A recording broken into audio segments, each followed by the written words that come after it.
नमस्कार, मेरा नाम सौरभ शुक्ला और आप देख रहे हैं न्यूज़ 18। आज दिन में चारों तरफ अंधेरा छा गया।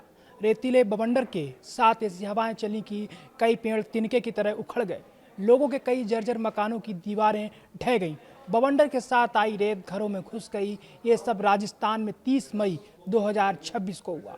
इस राज्य ने रेतीले तूफान का सामना किया, जिसकी रफ्तार 80 किलोमीटर प्रति घंटे थी। लोगों ने 100 फीट ऊंचाई तक धूल का गुबार देखा।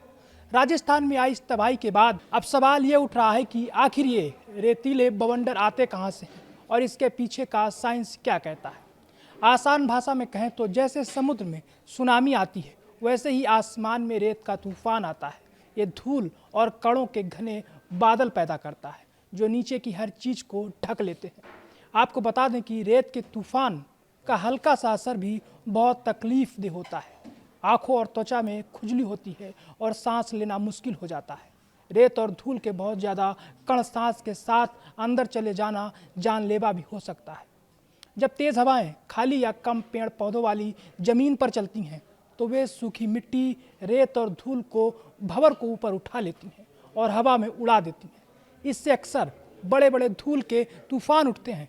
कुछ उड़े हुए कण वापस में ज़मीन पर गिर जाते हैं, लेकिन जो छोटे कण होते हैं वे अक्सर हवा के बहाव के साथ बहुत ऊंचाई तक पहुंच जाते हैं और आगे तक, कभी कभी तो हज़ारों किलोमीटर दूर तक चले जाते हैं।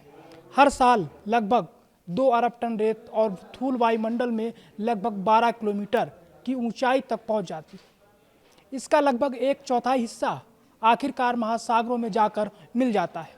हवा में मौजूद कुल रेत का आधा हिस्सा असल में सहारा से आता है और बाकी हिस्सा दूसरे रेगिस्तानों और सूखे इलाकों से। हमारे ग्रह की तथाकथित धूल की पट्टी सहारा से शुरू होकर मध्य पूर्व से होते हुए मध्य और उत्तर पूर्वी एशिया के रेगिस्तानों तक फैली हुई। अगर सहारा से रेत उड़कर आती है तो उसका रंग ही बता देता है कि वह किस इलाके से आई। पश्चिम सहारा में रेत आमतौर पर लाल या भूरे रंग की होती है, जबकि पूरब और दक्षिण में यह पीले या सफ़ेद रंग की होती है। रेगिस्तान की रेत में ऑर्गेनिक और इनऑर्गेनिक चीज़ें होती हैं, जिनमें कई पोषक तत्व और खनिज शामिल होते हैं। सारा रेगिस्तान की धूल जो उड़कर दक्षिण अमेरिकी वर्षावनों और कैरेबियन तक पहुंचती है, एक जरूरी खनिज खाद है। यह दूर तक सफ़र करने वाली रेत जमीन पर जम जाती है और इन इलाकों की पोषक तत्वों की कमी वाली मिट्टी की भरपाई करने में मदद करती है। रेगिस्तान की धूल समुद्र के लिए भी एक बहुत ज़रूरी खाद है, जो हमारे समुद्रों में फूड चेन का आधार बनती है।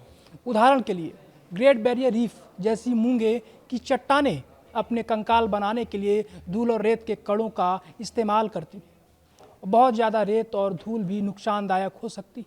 वैज्ञानिकों को शक है कि इसकी वजह से हमारे महासागरों में शैवाल की बढ़त ज़्यादा हो सकती है। अगर ये बहुत ज़्यादा हो जाए तो ये पानी से ऑक्सीजन छीन सकती है, जिससे समुद्री जीव मर सकते हैं। रेगिस्तान की धूल में मौजूद सूक्ष्म जीव भी कोरल की अलग अलग बीमारियों की वजह हो सकते हैं। धूल और रेतीले तूफान हमेशा से आते रहे, लेकिन 20वीं सदी में दुनिया के कुछ हिस्सों में इनकी बारंबारता दोगुनी हो गई है। यूएन के अनुसार दुनिया भर में धूल के उत्सर्जन का कम से कम 1/4 हिस्सा इंसानी गतिविधियों की वजह से होता है, जिसका मुख्य कारण जमीन और पानी का गलत इस्तेमाल है। विश्व मौसम विज्ञान संगठन का कहना है कि वातावरण में मौजूद लगभग आधी धूल ऐसी मिट्टी से आती है जो जंगलों की कटाई, खेती या औद्योगिक गतिविधियों, सूखे और भारी बारिश की वजह से खराब हो चुकी होती है। हवाएं ऐसी खराब मिट्टी को आसानी से उड़ा ले जाती हैं। धूल और रेत के तूफान पर्यावरण के लिहाज से महत्वपूर्ण होते हैं, लेकिन इनकी बढ़ती संख्या के नकारात्मक प्रभाव भी होते हैं।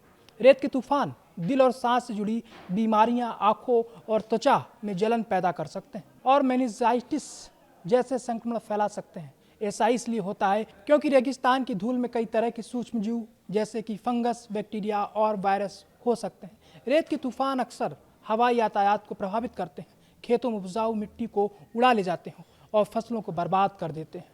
ये हमारे मौसम पर भी असर डाल सकते हैं, क्योंकि ठोस धूल के कणों के चारों ओर पानी जमा हो जाता है, जिससे ज़्यादा बादल बनते हैं। हालांकि ये बारिश को भी कम कर देते हैं, क्योंकि ठोस धूल की मौजूदगी का मतलब है कि पानी की बड़ी बूंदें बनने में ज़्यादा समय लगता है। ज़्यादा बादल बनने से सूरज की रोशनी भी कम हो सकती है और हवा में धूल के कणों की ज़्यादा मात्रा दुनिया भर में चक्रवातों के बंटवारे पर असर डाल सकती है। रेतीले तूफानों का मुकाबला हम कैसे कर सकते हैं, इसके बारे में हम आपको बताते हैं। मरुस्थलीकरण का मुकाबला करने के लिए संयुक्त राष्ट्र कन्वेंशन के अनुसार कई जगहों पर रेतीले तूफानों को अभी भी एक आपदा जोखिम के तौर पर कम करके आंका जाता है। इनके बढ़ने से रोकने के लिए UNCCD का कहना है कि हमें अपनी मिट्टी की बेहतर देखभाल करना शुरू करना होगा, उसे सूखने से बचाना होगा और उसकी उर्वरता बढ़ानी होगी।